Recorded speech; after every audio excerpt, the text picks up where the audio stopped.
Hello, Yvette. How are you? So I'm good to well, see thank you. you. Welcome to the Queer Mystic BlogCast. My podcast here is half spiritual podcast inquiry episodes and half healthy lifestyle blog posts. And hello to everyone listening as well. Yvette and I met because we were both taking a advanced yoga teacher training course online through the Mount Madonna Institute. And we actually just graduated from that this past weekend. Very exciting.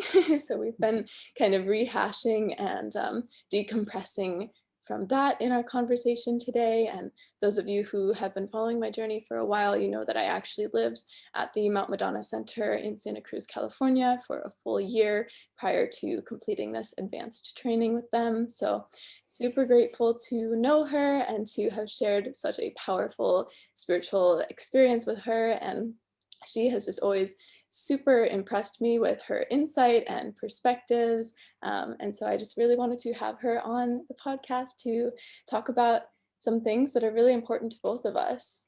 So welcome, Yvette, and you want to go ahead and introduce yourself? Sure. Thank you so much, Paisley. It's an honor for me to be here. I'm excited for our conversation today, and hello to everyone listening. My name is Yvette Mari Robles, and I am a medicine woman. I am in San Francisco, California, also known as San Pancho Califas, also Alone Land.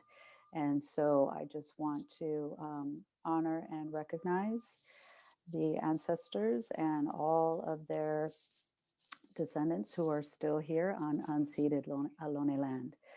Um, Within the context of my work, some of what I do is yoga, but some other things that I do is holistic nutrition coaching. I also do, I'm a Reiki shihan, so I do body work and I do sound. I do journey work, flower essence therapy. I'm a community herbalist and an aromatherapist. And so I have a toolbox and I like to mix and match things. And I think for today, something that I'm really looking forward to sharing is considerations for inner work as social change. Inner work as social change and ways that we can support ourselves and the people we love. Such a relevant topic for everything that's been happening in society at large. And I feel that in 2020 and so far this year as well, there's been so much upheaval. And I really feel like our collective third eye is starting to open. And it's like we've been asleep for so long. And for whatever reason, just now, the, the masses and the society at large is finally starting to really wake up. And that process has not been comfortable.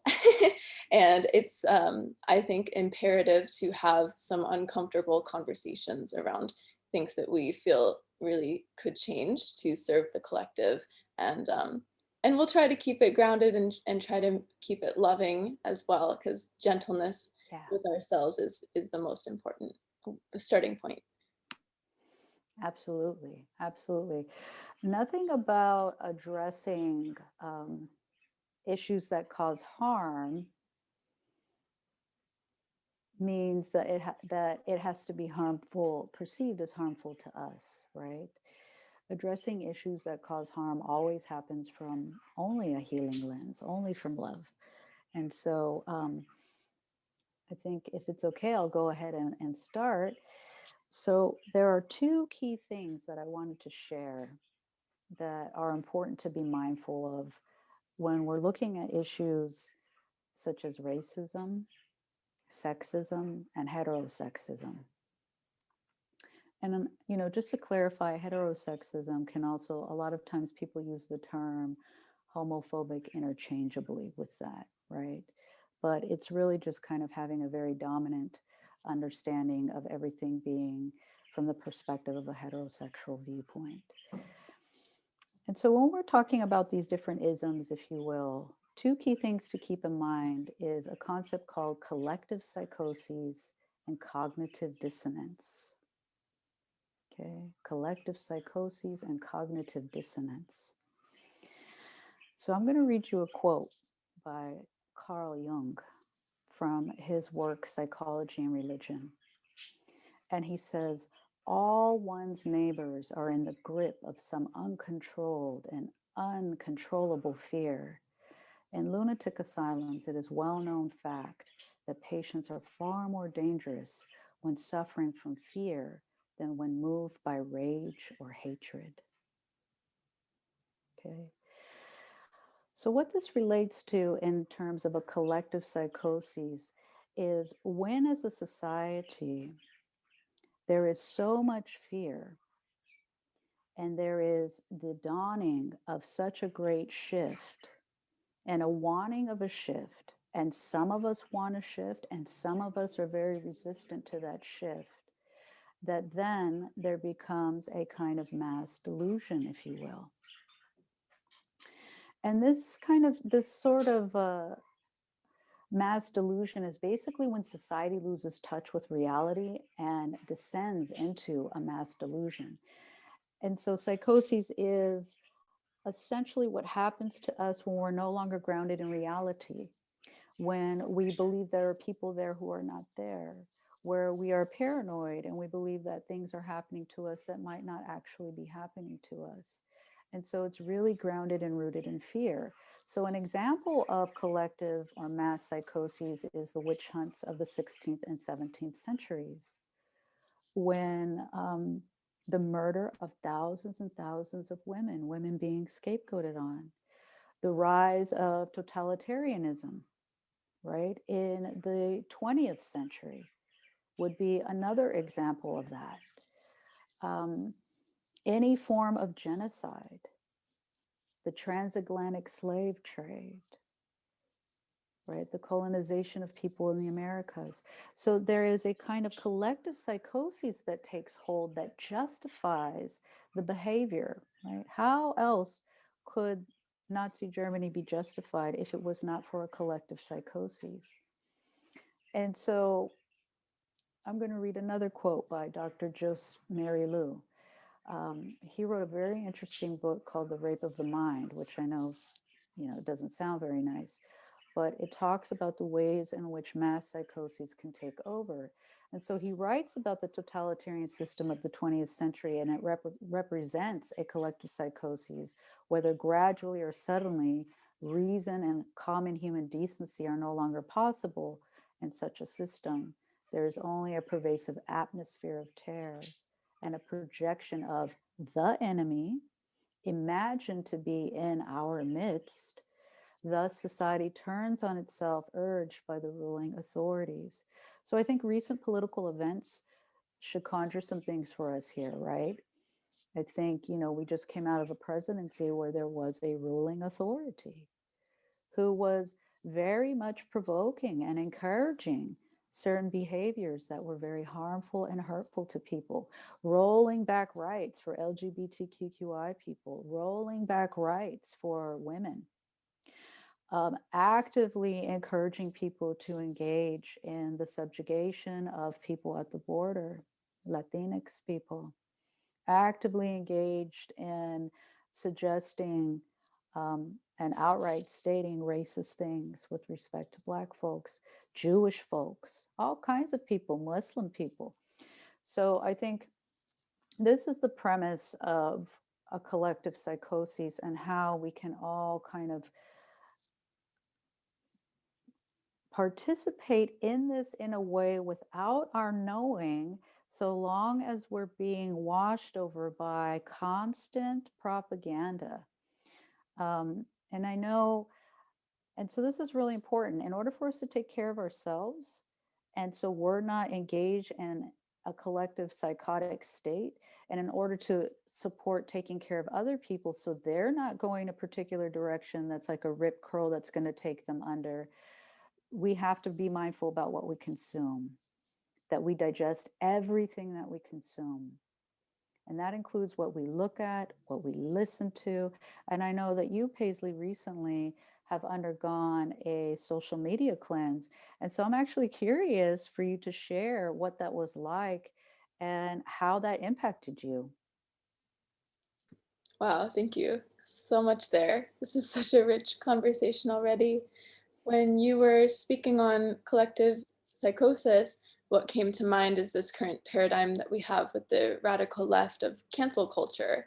And I feel that that really goes hand in hand with social media right now, especially because we're asking social media platforms to censor its posters or its users. And rather than actually trying to do the inner work of understanding where um, this disengagement is coming from, where the anger is coming from, why there's so much separation.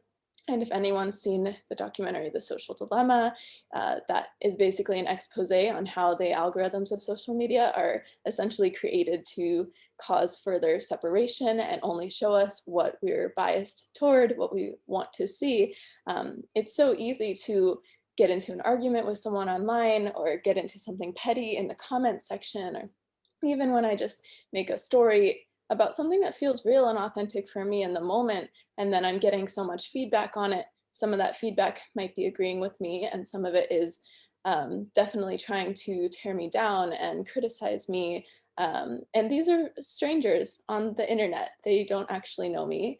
They don't know my heart.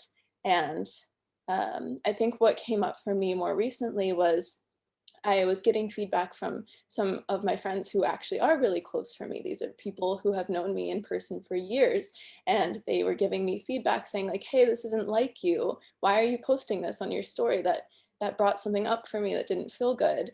And it's those people, when they're giving that feedback, that caused me to step back like, wow, what what happened? I got so pulled into this kind of obsession with, you know, always looking for the stimulation, always comparing myself with others. So and so has this many followers, and this person's in this country posting these beautiful pictures, and I'm not good enough. And also just really receiving a lot of unkind and unwanted attention and inappropriate messages, things like this. And I was becoming really reactive. I was losing my peace over it. And my peace is something that I've worked a long time to cultivate. I mean, it's a continuous process of cultivation, of course, but to let it go or see it get swallowed whole by something as trivial as a comment from a total stranger on a post that I made that made me feel uncomfortable or sexualized or disrespected. It's not worth it.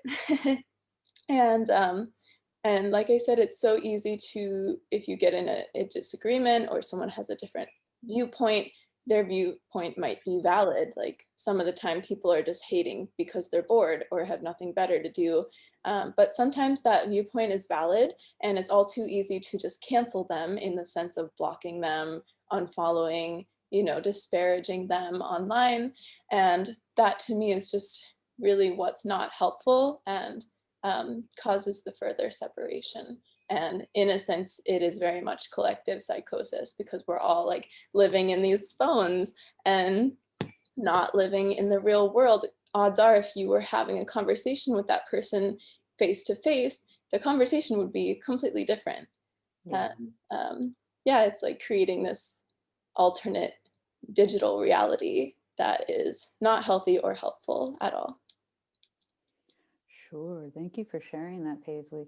So, with the collective psychosis, so a couple of things that is that when going back to the example of a perceived threat that is not real, right? Going back to the understanding of othering, right? This is what's requisite for a collective psychosis is othering people, right? Making other people either beneath us or above us, which is wrong thinking. Someone's either below or they're superior. This is wrong thinking, but this is something that has to happen within the context of a collective psychosis. So the othering. Then there's the mistaking the unreal for the real. It's believing that a group of people, um, regardless of their identification, there are all kinds of subcultures and groups of people, but that a group of people are an actual threat in a very real way, even if they have never threatened your life. Um, and then there's also kind of the propaganda that comes with that, the repeated and continual messaging that comes with that. And so, in this particular era with social media, constantly, as an example, being bombarded with, as a woman, you really need to get these fake eyelashes. Like, your eyelashes are just not good enough at all. You need to have eyelashes that are at least 4 inches long, or you're not going to be beautiful. And, there was a really nice expose on NPR, I want to say 6 months ago, about how social media has driven people to the point where women used to use makeup to accentuate their features. And now everyone is at a point where like makeup that we would generally consider to be for the theater or for performances has become the norm. And so there's an entire like airbrushing of foundation. There's just all these things that go into it, the lighting, etc. And what they're finding is that young girls don't like the way that they look, that they're so disappointed between what they look like in life, in reality, versus what they look like on their photos, on their videos, um, and how to bridge that gap. And so this is kind of, again, this is when we begin to move towards a collective psychoses. And then in examples like witch hunts and genocides and totalitarianism, you can see the fervor involved. One of the things that's also requisite for collective psychoses is a very weak ego and low self-esteem. That is also something that is requisite. And so to move into cognitive dissonance, I'm going to close out collective psychoses with Carl Jung again. And he says, indeed, it is becoming ever more obvious that it is not famine, earthquakes, microbes, not cancer, but man himself who is man's greatest danger to man, for the simple reason that there is no adequate protection against psychic epidemics, which are infinitely more devastating than the worst of natural catastrophes. And so, psychic epidemics is, as an example, where technology is increasing, but our ethics and our morality is not matched by that. We actually need more ethics. We actually need to engage in conversations around morality and natural law, even more so than before, not less.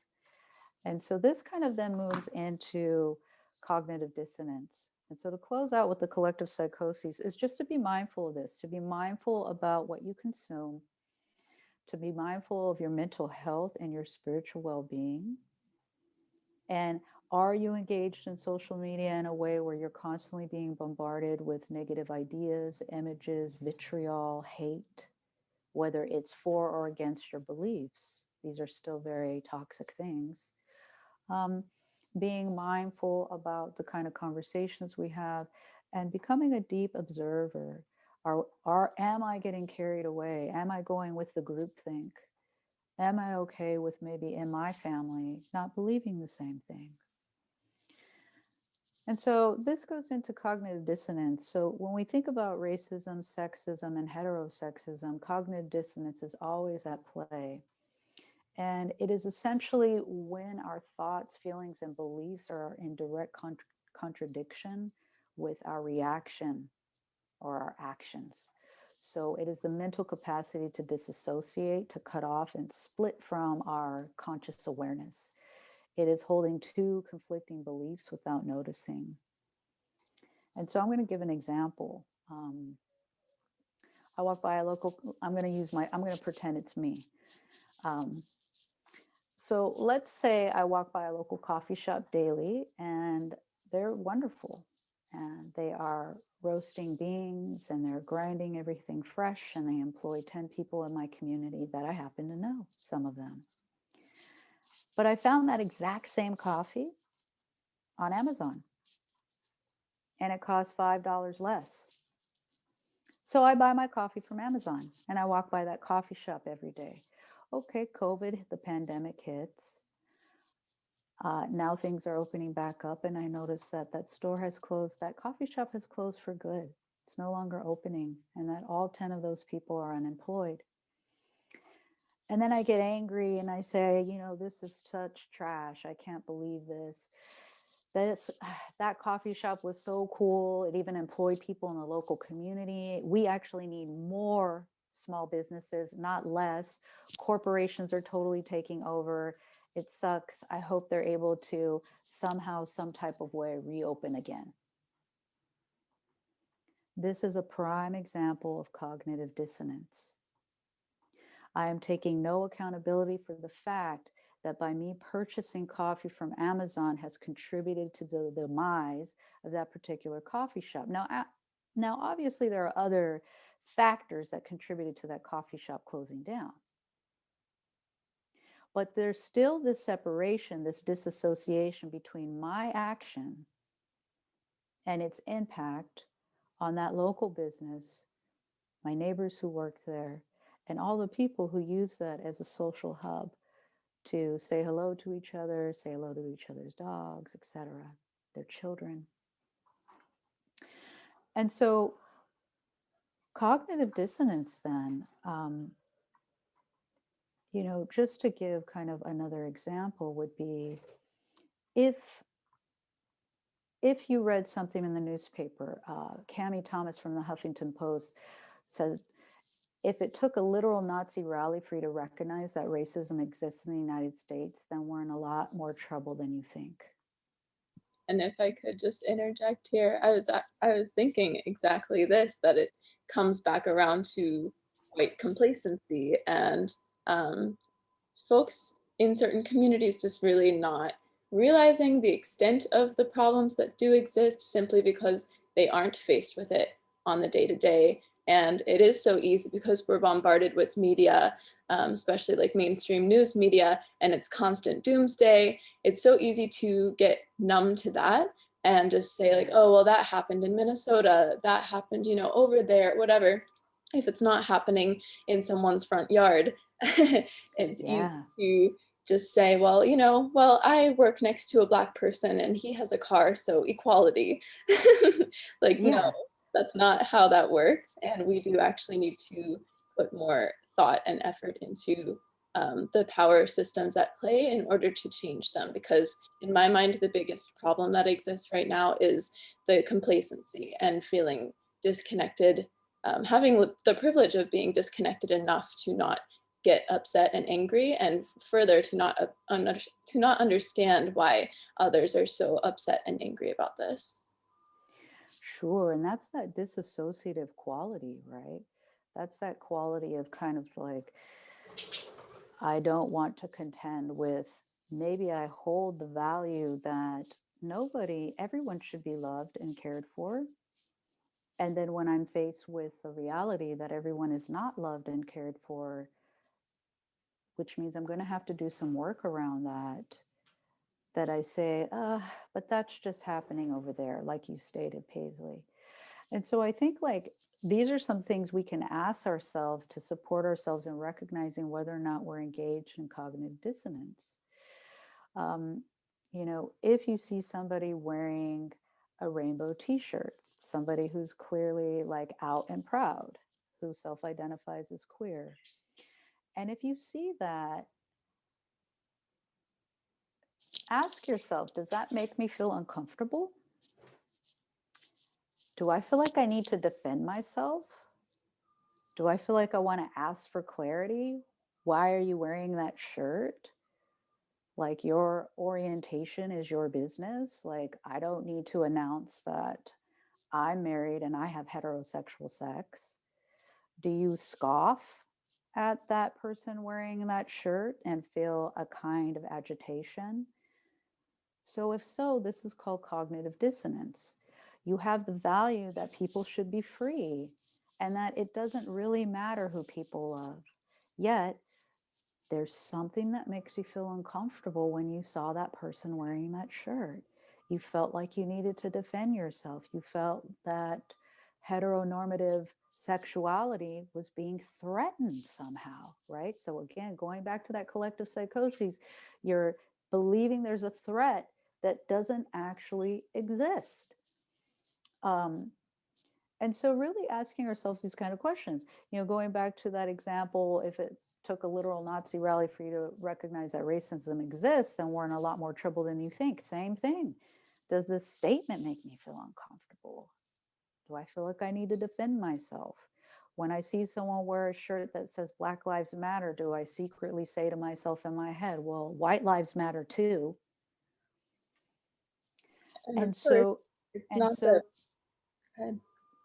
and so these are, so these are ways we can begin to gently explore, where's the difference between where I truly stand and the actions that I will take based upon that versus where I perform that I stand and the inactions that I actually engage. And again, what am I consuming? How is that impacting me? How am I taking space to do my own work, my own healing work around this?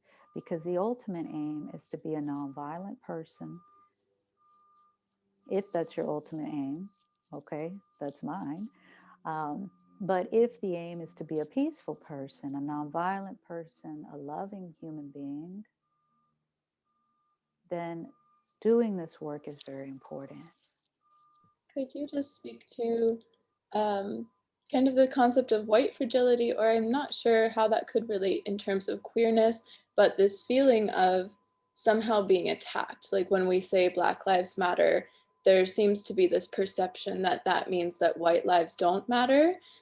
Or, like you said, perceiving a threat that isn't actually there by just making the proclamation that Black Lives Matter. There seems to be like this recoiling because it's almost like to state that Black lives do matter is somehow to validate that.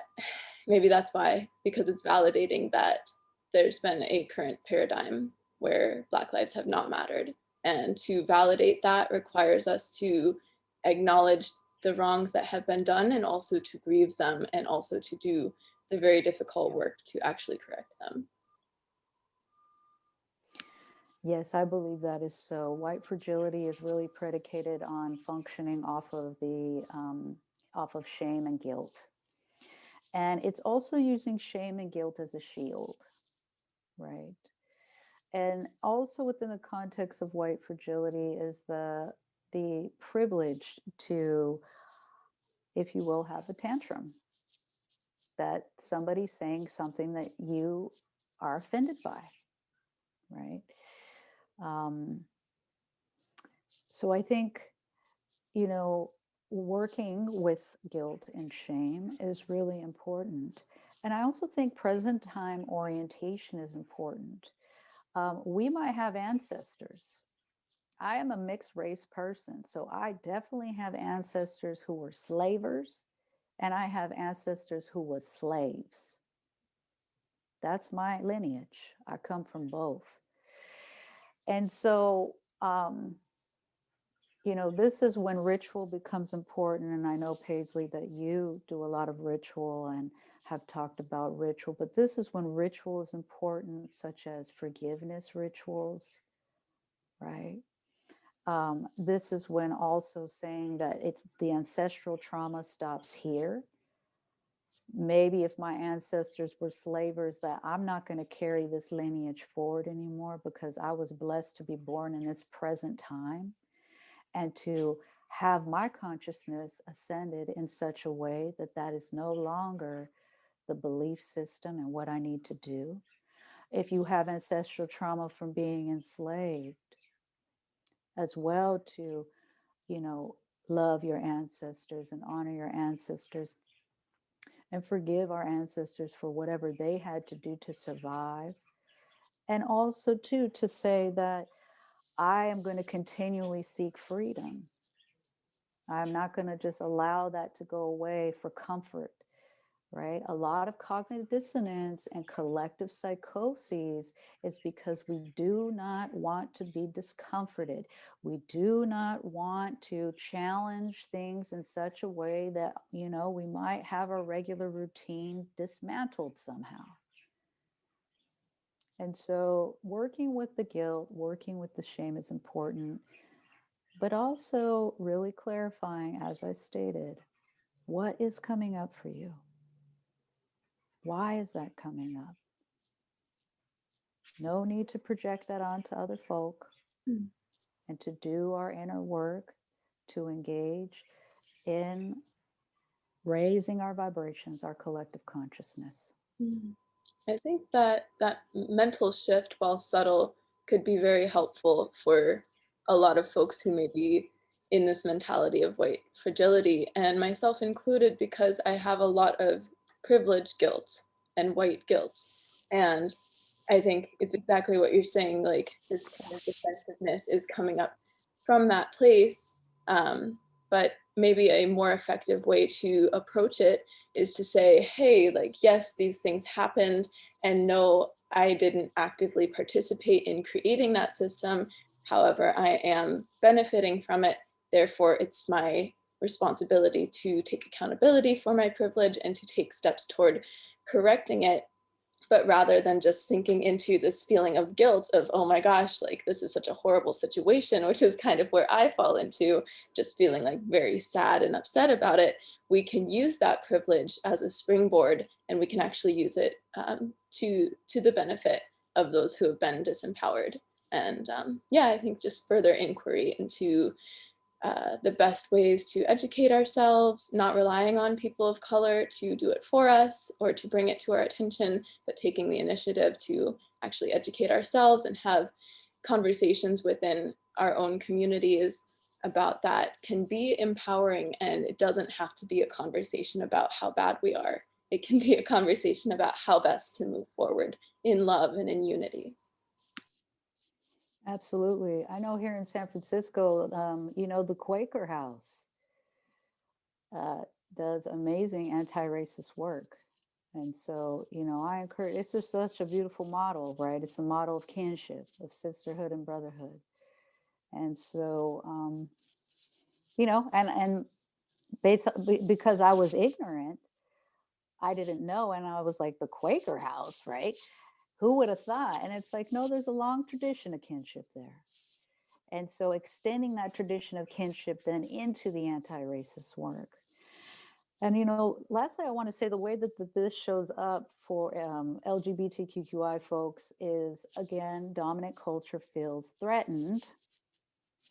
They may feel guilty. They may feel shamed. The threat is directly to the privilege. White fragility, white people's privilege is threatened when folks of color assert that they matter equitably. And so similarly, let's take a heterosexual male who feels very threatened by a gay man. A part of it is that they don't want to have happen to them what they do to women. Another part of it is that they feel that their patriarchy, right? They feel that their heteronormity is being directly threatened by another male. And so, really kind of, again, seeing into the nature of things and being clear about that. The one gay child at school is not a threat to all of the other children who don't self-identify as being gay. So no, it is not okay for that one gay child to be beaten, to be harassed. And if you believe in a loving God and a just God and in a true God, then please do not engage in cognitive dissonance. Do not say you hold the values of love and acceptance and peace while simultaneously permitting violent acts to happen against people of different orientations and people on the gender spectrum. It's unacceptable. It has nothing to do with love. And so these are the things. It's basically like, how can I align my beliefs with my actions more truly so that I'm not engaged in cognitive dissonance and I'm not contributing to the collective psychoses, so that I'm walking in light with integrity. And in this way, we become very strong and very resilient. So even if we are confronted with collective psychoses, we have the capacity and the ability to stand up to that. Yeah. It's beautiful. And I just want to qualify that by no means is this path easy or straightforward. No. It requires a lot of accountability, a lot of self reflection, and also a lot of gentleness because it's not something that's going to happen overnight. But to quote Michael Jackson, we can start with the man in the mirror, right? We can do this work internally on the individual level in order to start to see a shift in the collective. And I want to honor your time. I know that you've got another meeting coming up. So thank you so much for joining me here, Yvette, and sharing all your wisdom. Where can folks find you to connect with you? You can always contact me at Yvette, YVETTE, at Pathfinder Wellcare, all one word, pathfinderwellcare.org. You can also access my website, pathfinderwellcare.org, or you can just Google search pathfinderwellcare.org, because I'm also a massage book where people book sessions with me for all the different modalities I discussed in the beginning. But thank you so much, Paisley. I really enjoyed being here with you and everyone. I appreciate you all. Blessings on the journey. Thank you so much. Yeah, I'll put those links into the description for you guys to be able to have that. And yeah, I feel complete. Thank you again, Yvette. Any last words? It feels great to be honest with yourself. This is true. I think that if folks start to take those scary steps toward that accountability and that authenticity, they'll start to find a great deal of empowerment in that. And Yeah. it's really worth it, even though it's not easy. Yeah. Thank you so much. Most things that are worth it aren't easy. So true. All right.